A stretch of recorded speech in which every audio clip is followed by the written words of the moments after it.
Well, again, thank you very much for inviting me. And I must say, this was a terrible assignment. Future of rhinology in 15 minutes. I put 20 minutes, and then I got back 15 minutes. So I didn't change it, but I will try 15 minutes. We can skip that. That's 1 minute less. So when I think about the future of rhinology, what will be there when I'm 80 years old and you're all grown-ups and the young people here in the audience, what will be different? And what are we trying to do in the next years to change? What are the things we're talking about together when we have a drink together? And I try to group it in 3 themes and 5 things I think are relevant in the coming years. And I think we should have much more attention to prevention of disease. And prevention is not only primary prevention, saying that a patient doesn't get the disease at all, but also secondary prevention, that it's not becoming worse over time. There is a lot going on in diagnosis at the moment, and it's still at the level of we know a lot more, but we're not yet able to use it in our daily practice. So look a little bit at that. And of course, we always want better treatment for our patients. And if we look at the things that really, I think, are going to change in the next 5 to 10 years, or is already happening, it's definitely big data. It really helped us to understand things, and I will give you a few examples. Patient participation is the whole digitalization of our world makes patient participation much easier. I will show you some examples. We understand a lot more about pathophysiology. We have real-life data and get more and more understanding how different real-life data can be from the randomized controlled trial that we all felt was the golden grail of our normal work. But now we see papers coming that actually only 5% of our patients can be included in a trial. And then people saying, yeah, but if only 5% of the patients can be included in a randomized controlled trial, how relevant is that trial for my daily practice? Maybe real-life data can fill that gap, and then all the new possibilities of analysis will help. If we speak about rhinology, of course, we think of rhinitis, rhinosinusitis, nasal polyps, but of course also sleep medicine, olfaction, skull base, facial plastic, many things. But most of my talk will be about the center of this cartoon. And of course, it's not only the upper airways, the nose, but very important is that along with the upper airways, we have lower airways, and we more and more start to understand that there are diseases that are supposed to be together. For example, that doesn't shine, but allergic rhinitis is much more linked to exercise-induced asthma and allergic asthma. And if, for example, we think about patients with chronic rhinosinusitis, especially with polyps, we very often see that they have a late onset asthma. So we start to understand much more phenotypes and endotypes of upper and lower airways and try to combine those two to understanding the patient as a whole. So let's look at some big data. There's a lot going on, and that makes our life complicated, because how much do you know about transcriptomics or metabolism or the microbiome? Whole new parts of our field that are quite complicated to understand and needs a lot of reading, but very, very important eventually for understanding things like sensitization to allergens, development of disease. So for us, there is a task to try to understand much more about all these different ways to analyze big data. Let's take a simple example in the ENT field, which really put a lot of discussion and thoughts in the last years. These are results from a large cohort which has run in the UK for a number of years. And I show you this example because I hope that it will encourage you to do the same. It was a simple cohort. They just said to all the doctors in training in the UK, whenever you do a surgery, you have to fill in a form, an online form. That's it. Very, very simple. But it brought a lot of very interesting data. And this is one of the examples. It's published by Claire Hopkins a few years ago. And what she did is she looked at different cohorts of patients with chronic rhinosinusitis and asthma. And she looked at patients that were operated early in the disease in the first year after the diagnosis, which is a miracle in the UK because it usually takes 2 to 3 years before a GP sends the patients to an ENT surgeon, a mid-cohort and a late cohort. Patients who had the disease, diagnosis of disease already for more than 5 years, but were never operated. And what you see here is that the patients who were operated early in the disease, that's the blue line, had an improvement in their SNOT score, but it remained perfect over time. You see they even increased a little bit. But the late cohort did almost as well in the beginning after the surgery, but you see in the years after, they deteriorate again. So apparently there is a window of opportunity that was lost in those patients.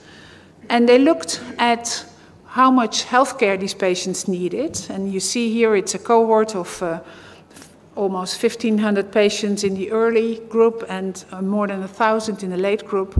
And you see that the patients who were operated early needed far less healthcare and made far less healthcare costs later in the disease. And, very important, developed asthma far less. So, by intervening early in the disease, it seems to be possible to prevent the development of late-onset asthma. And of course, we need now, this gives us an idea that this is true, and it has been shown in a US cohort too, the same figure, but of course we now need other more randomized trials to show whether this is really true. But things we would never have understood without using these big data. Let's look a tiny little bit about understanding of the pathophysiology. And of course we all realize that the division as we made 20, 30 years ago in chronic rhinosinusitis with or without polyps is very mediocre. It doesn't help really to understand. We understand now that there are many phenotypes of this disease, that patients with cystic fibrosis have totally different polyps from an eosinophilic patient with severe asthma, that patients who live in underprivileged part of the world or in the East had almost always a neutrophilic, a non-eosinophilic polyposis, but now, because they change their way of living, their polyps become much more westernized. First ideas of how to understand different phenotypes and endotypes. Why is that so important?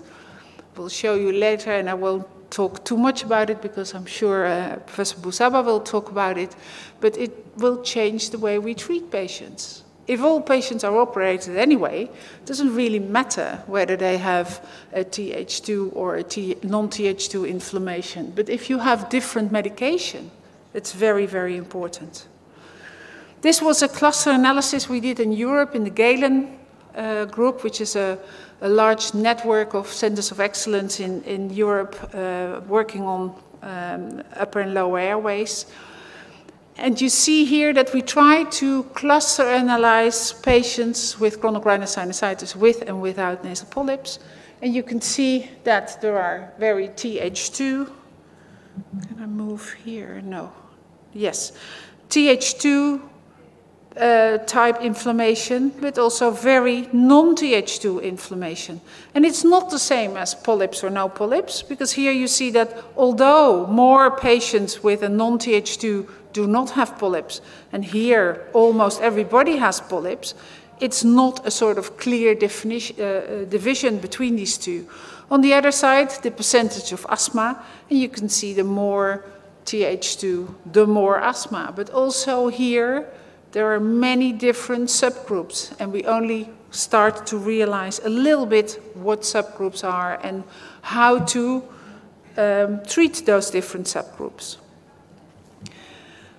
We know that we only have very little data, actually, but there are some data saying that corticosteroids are mainly effective when there is Th2 inflammation, when there are eosinophils, IL-5, IL-4, IL-13, mast cells, that makes that it is effective. And we know why, because corticosteroids can block many of these cytokines and mediators. And here you can see which they can block.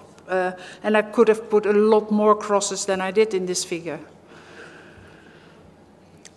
Let's talk a little bit about big data and patient participation. Why is patient participation very important? On one hand, it's very important to empower our patients. It very much depends on the healthcare system you live in. But for example, in the Netherlands, only 10% of the patients with allergic rhinitis ever see a GP. The rest never go to a doctor. They go to their local pharmacist and get an antihistamine and live with it. And I think patient participation will be extremely important to explain to patients what they have, what their disease is, and that there is a lot to gain.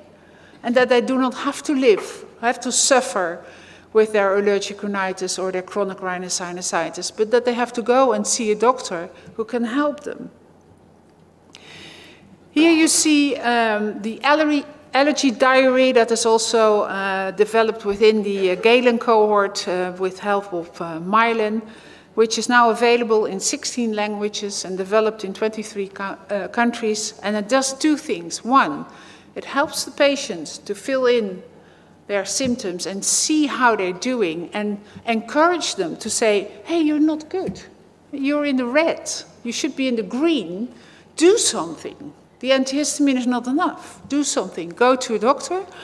On the other hand, it brings us an enormous amount of data. Imagine if 200,000 people fill in an app like this, what that gives us. And you can see here an example of more than 40,000 days where people filled in their symptoms, and where you can see that there is an extremely well correlation between whether you measure global symptoms or nasal symptoms, pointing to that the nose is actually the thing that gives the patient the most of the problem in the allergy. Also, you see here that the more symptoms the patient has, different symptoms, so the more rhinorrhea, for example, the more impact on activities, work, and sleep. All these data are not rocket science in that I say, well, I wouldn't have expected that to happen. But the good news is that it helps us to understand that what we think in our daily practice is really true for large groups of patients. Also now for rhinosinusitis, we developed an app. It's not yet in 23 countries, only in a few, but it will in the near future. And I use it in my daily practice, and it's really, really helpful. If I ask a patient, how are you? Oh, quite okay. I say, can I have your graph of the last 3 months? And I look at their phone, or I can look at my own computer to see what they filled in. And I say, well, you had a very bad period 2 months ago. Oh, yeah, by the way, I was in the hospital because I had an asthma exacerbation, and I took prednisolone, and I totally forgot. You know, so it helps to have the discussion with the patient on on the amount of disease. Also in this app, there is an enormous amount of information, things like how to rinse your nose, how to use your medication, what is the disease, why shouldn't you smoke, etc., etc. So if we summarize this part, you could say that mHealth and apps have potential benefits for different stakeholders, primarily for the patient, definitely also for us, but eventually also definitely to do research, and eventually the two on the lower side, of course, the healthcare system and the society. There's also a bad side on that the healthcare system can potentially also misuse the data we collect, but it's up to us to try to prevent that. And then finally, of course, we all want better treatment for our patients. And I would like to draw your attention to the position paper we published on olfaction. And that was one of the small things, relatively small things, but really changed the way I treated patients in the last 5 years, was olfactory training. 5 years ago, when a patient came and said, well, I lost my smell, I said, bad luck, you know. You do an MRI if you feel very worried. You give some steroids, it doesn't help, and then you say, yeah, that's life. Now, we give patients a daily training with odorants to help them to improve their smell, and it works. And it works objectively. Thomas Hummel did nice studies where he really measured with olfactometry that the patients did better with their olfaction, but maybe even much more important, the patient felt that they could do something. It's much better to say, when your doctor says, well, start this training and it will improve, than say, well, bad luck, can't do anything about it. So it changed my practice in a positive way. Finally, if we look at chronic rhinosinusitis, and I hope you all know these treatment schemes for MEPOS, but what was very bad about these schemes, and we will do better in 2020, is that they all ended up somewhere in the right corner with surgery. And many people said to me, okay, I did the surgery, and the patient's still not good. What now? And that's something we left it out. We planned all this, but it stopped there. So now I think for the next time we're going to think much more in control of disease. So after the surgery, if the patient is well, we're going to taper down. If the patient is not well, we're going to increase our medical treatment, do revision surgery, whatever is necessary to get the patient well. And this scheme will tremendously change in the coming years. I'm absolutely sure that we will go away from steroids and surgery to other possibilities. I showed you this graph of Th2 inflammation that can be blocked by steroids. And also in the non-Th2 inflammation, all sorts of new medications are coming, anti-IL-17, anti-CXCR2. But especially in the Th2 inflammation, there are all these new monoclonals. And I don't show you any of the studies because I'm sure the speaker after me will probably do that, but I will show you a little bit of why they're so great. Here I compared them to systemic steroids. You can only give them in short courses. They're very effective, they're very cheap, but you can't give it year long. Well, you can, but then the patient is back after a few years with hypertension, diabetes, or in a wheelchair because of the osteoporosis. These new biologicals are as good, I think, as systemic steroids, as effective in Th2 disease. At the moment, they're extremely expensive. Here in Europe, something like 10 to 15,000 euro per year. In the US, it's even worse. But that will go. That's a problem of today, but it will not be a problem in 5 to 10 years. In 5 to 10 years, this will be something you normally prescribe in your severe polyp patient, and it will extensively change our daily work. We will not do that many revision surgery anymore, probably once to open up the sinuses, and then we will go in this direction. And to understand which monoclonal to give, what to do, you need to understand a lot more about the pathophysiology, whether you like all the arrows or not. Biologicals seem to be very safe, by the way. So this graph will change. It will be something like this. Maybe revision surgery, but much more often we will move to biologicals and treat our patients that way. This is a new cartoon we recently published in Allergy, where we said, well, you could argue that polyps is probably not so important. Probably the phenotype polyp is an ending story. And here we still did both polyps and eosinophilia. But you could argue that probably the eosinophilia is much more important than the phenotype polyp. And that in due time, we will all take a simple sample, and I don't know yet whether blood eosinophils will be enough or that we really need a scraping or a biopsy. We still don't have those data. But that will decide what sort of treatment we're going to give. Not anymore whether it's a polyp or not, but what is the inflammation that we see there.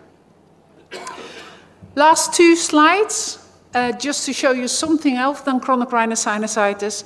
Of course, this changed for our patients enormously. The patient with cystic fibrosis.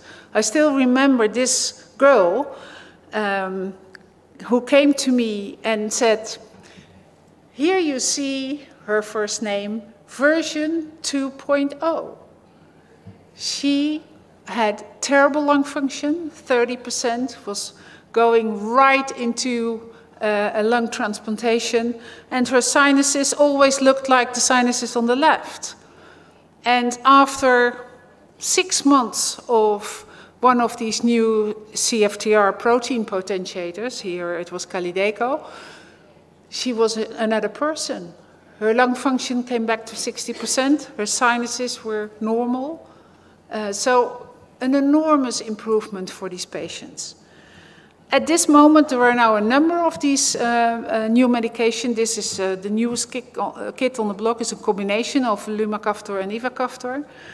It's still only for a limited part of our CF patients, but a new one is produced every year almost.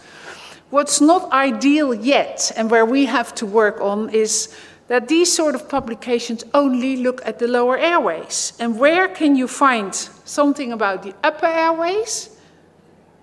In the side effects. So that's something I would like you to do better, that we're not in the adverse events anymore, but that we are a part of treating patients with cystic fibrosis, and that we can explain that the upper and the lower airways are both a very important part of their quality of life. I will skip this. So, guidelines will change. When I was young, the guidelines changed from opinion-based. I just had a little bit of that, you know, going with a group of people who all knew each other to a nice hotel somewhere, and then having nice discussions for 2 days, and then they looked around the corner and said, oh, you're the youngest, you write this up. And that was the new guideline. Now, then we got the evidence-based guidelines. The last 20 years, in all parts of our field, we have evidence-based guidelines. But now, again, there will be an enormous change, because we will, the next 20 years, I'm sure we will go from these evidence.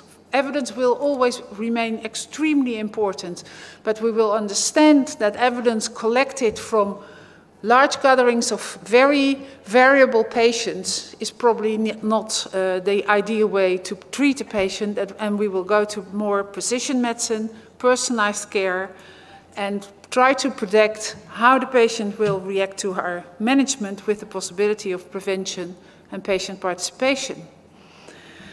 So already for 20 years, I dream that one day there will be this little handkerchief that I can give to my patient, and he blows his nose, and I put it in a computer or in a nice machine, and the machine will tell me exactly what the patient has and how we're going to treat him. We're still far from that point, but much closer than 20 years ago, and I'm sure that in 20 years, many of you will still be there to see that this is really an option. I told this earlier this afternoon, and again would like to finish with inviting everybody to Thessaloniki. Thank you very much.